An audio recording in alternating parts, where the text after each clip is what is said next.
G'day everyone, welcome back to the channel. I've just been getting some spare electricity to put in the boot of my electric car because you never know when you're going to maybe run out of electricity, and so it's useful to have a bit of spare electricity in the boot. That's nonsense, of course. I've just been to a petrol station and I've picked up 10 litres of petrol because I'm still testing the fuel gauge on my midget and I don't want it to run out unexpectedly. So I've got a bit of spare juice in the back in case that happens. And that really prompted me to put this video together. It's another one about EVs. It's also prompted by this article in The Sun this morning, which I got a link for. I will link it down in the description, archived, of course, as Styx says. And those of you who've been following my channel for a while will know that I put out a video recently, link up here, where I said that there was going to be a terrible crash in EV prices. I thought that was going to take a lot longer to happen. I think it's going to happen as the batteries start to give up and people are realizing that they have to spend 10, 20, 30 grand to replace their batteries, and that will be the point at which the market really crashes. And so we haven't really reached that point yet. But this article in The Sun from the UK is very much on point at the moment. The headline reads, "Value of used EVs is slashed as drivers lose confidence in electric cars." Now, I think this article has been partly prompted by the UK's decision to postpone net zero. Rishi Sunak has decided to postpone net zero for a few years. I think that postponement will continue. It will keep getting pushed further and further away, because even pushing it out to whatever it is now, 2035, I can't remember, he's pushed it out a number of years. It's ludicrous to imagine that is physically possible in terms of vehicles and also how people heat their houses, because the UK is a cold country, really. I lived there for most of my life until I was 35 when I moved out here to Australia, and it's bloody cold for most of the year. You get a few good days in summer. There's an old joke about how did you have a good summer, and the guy says, "I'm sorry, I missed it, I was in the bathroom." And that's pretty much what the British summer's like. And the rest of the time it gets pretty cold. I mean, I lived in London, which is in south of England, which is actually a lot milder than most of the country north of London, which is even colder. And so not only have we got to deal with electric cars, but they're trying to get people to phase out their gas boilers and their oil-fired heaters, everything that people just use to keep warm in winter. They expect to replace with these ridiculous heat pumps, which are going to cost tens of thousands of pounds to install and are woefully inefficient compared to just a gas boiler. It's madness. Anyway, so I think this article is partly as a result of that. But let's just read a little bit. The average cost of second-hand electric cars is plummeting by a, quote, phenomenal amount as they sit for, quote, months on end without any buyers. Research by online motor marketplace Auto Trader revealed the average price for a used EV has dropped by 21.4% this month. I'm not exactly sure if that's correct, but even if it was this year, I think they must mean a year. But anyway, let's keep going.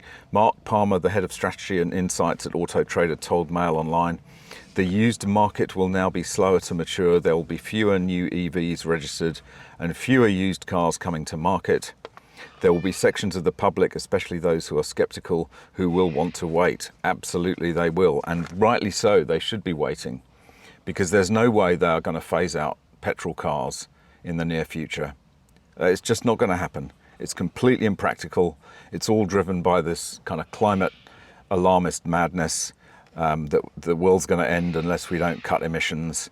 The expert explained that used cars are the biggest section of the industry. However, motorists are likely to take longer in the switch to electric. A lot of things are up in the air, he said. Elon Musk's popular Tesla brand has been one of the worst affected, as well as other high-end models from BMW and Mercedes-Benz. these companies saw their average cost fall up to 24% each year. Tesla has already slashed UK prices of its new cars multiple times in 2023, which in turn has also hammered the value of second-hand models. Meanwhile, according to figures reported in The Times, EVs were at their most expensive during the summer of last year, when second-hand motors went for up to £51,704. Weirdly specific number. Luxury used electric cars have since seen prices slashed by more than £10,000. Umesh Samani, chairman of the Independent Motor Dealers Association, has attributed the plummet to Rishi Sunak's delay on the petrol and diesel car ban. You know what my thoughts are on EVs, but I'll take you through them briefly again because I am sitting here in a 1970 MG Midget, which, if I continue to maintain it properly, will probably go on for at least another 50 years and potentially more, just with simple maintenance. And at the end of its life, you can basically melt it all down and start again.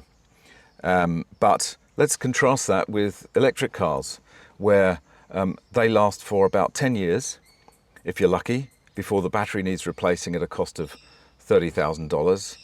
And then you've got the problems of recycling those lithium batteries safely and in an environmentally friendly way, not to say the terrible environmental damage that the mining of the elements required for electric car batteries does. It's just terrible. I mean, that's always hushed up. The environmentalists don't care about that bit. It's just shocking. And the conditions that's a whole other story, that the miners work in is just terrible. Anyway, so, here's a car.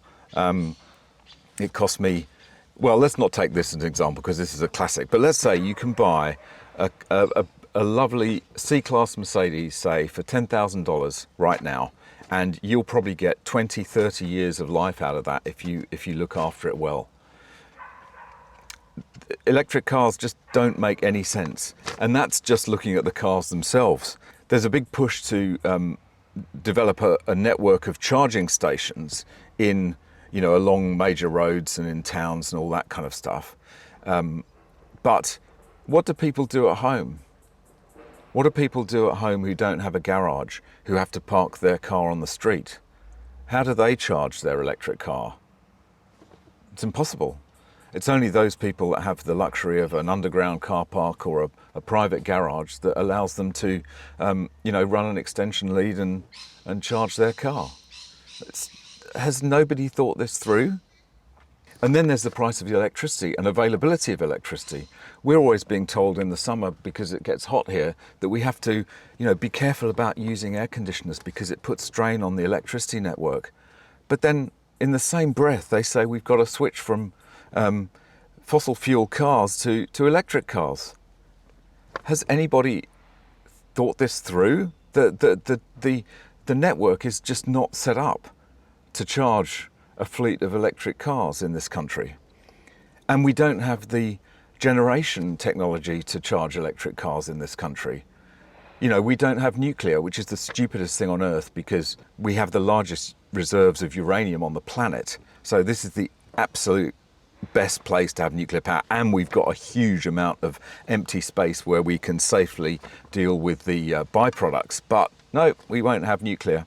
So, we're going to be relying on wind farms and solar panels to charge our fleet of electric vehicles. It's absolute madness. And at this stage, the only people that can afford electric cars, because they're way more expensive than your traditional internal combustion engine car, is, it's wealthy, well-off people who, feel that they're doing a little bit for the environment. It's a good signalling their virtue of being environmentally friendly. But for your average person, they're not going to be able to A, afford an electric car in the first place, B, afford to charge it, and C, be able to cope with the depreciation and having to buy a new battery every 10 years. It's just madness. It's just something you can't physically do with electricity. You can't keep a tank of electricity in the boot for emergencies.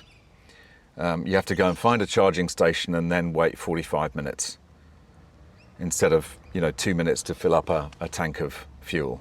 At some point, I concede it will become economically viable to move to alternative sources of energy. I don't know what that will be. I don't know whether it will be electricity or something else. But at the moment, there is absolutely no way that we can switch from internal combustion to electric cars. And this article just shows exactly where it's going. Anyway, that's about it for this video, rant over. I hope you've enjoyed it. Thanks very much. Leave your comments down below. What do you think? Do you agree? What are your particular experiences in your country? If they're doing different things in where you're from, it'd be interesting to read what's going on. But yeah, it's just the world's gone mad, and particularly mad in terms of electric cars. So yeah, thanks for watching. See you in the next one. Bye for now.